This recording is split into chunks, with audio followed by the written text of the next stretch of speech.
Hi everybody, Honest John here. Last month it became official. We lost the war in Afghanistan. But if you've been paying any attention, you may have figured out that there is a war that we are losing right now that is far more important than that.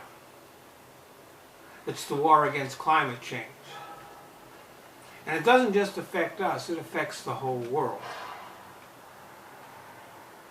It could be that, in fact, we've already lost that war. Because we didn't start fighting it until it was too late. But it's a threat to our economy and our whole way of life, not just here in America, but all over the world.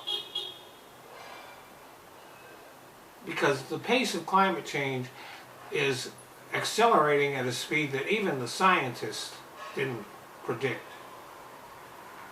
Droughts are longer and more severe. Storms are bigger, stronger, and doing billions of dollars worth of damage.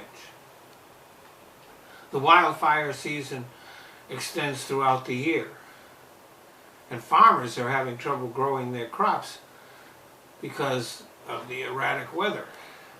A shorter growing season or a hotter growing season affects the crops and their quality and sometimes the amount that is harvested. So the war is on. A lot of people just don't seem to know about it yet. And like in any war, there are people who are working for the enemy. The fossil fuel companies, conservative politicians, and science deniers. These people are actually the enemy and should be treated as such. Now, we have developed non-polluting technologies, but even with those, we are still pumping tons of carbon dioxide and other gases into our atmosphere, not to mention particulates. So even if we were to achieve every single goal of the Paris Climate Accord, which is highly unlikely, it would do nothing to slow the pace of climate change. Even if we stop polluting any pollution of the air tomorrow, that would not slow the pace of climate change. That is because those greenhouse gases and other pollutants aren't going anywhere. They will remain in the atmosphere for decades.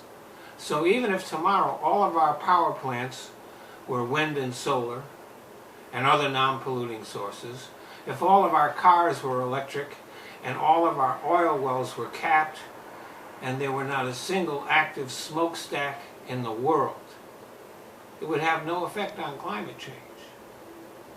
If we're going to win this war and preserve this world as a livable planet for our children and our grandchildren, we have to find a way to extract all of these greenhouse gases and pollutants out of the atmosphere, whether it's through chemistry or some sort of biotechnology or who knows what else. We can't just wait for the atmosphere to clean itself up. That won't happen for decades. We have to find a way to do it. And this may result in some unintended consequences. That's always a possibility. But waiting and hoping is just not an option. Unfortunately, there are some small startup companies working on CO2 extraction from the atmosphere and have even developed small working models that do that. But what is needed is a massive government effort, not just in the U.S., but all around the world, with huge funding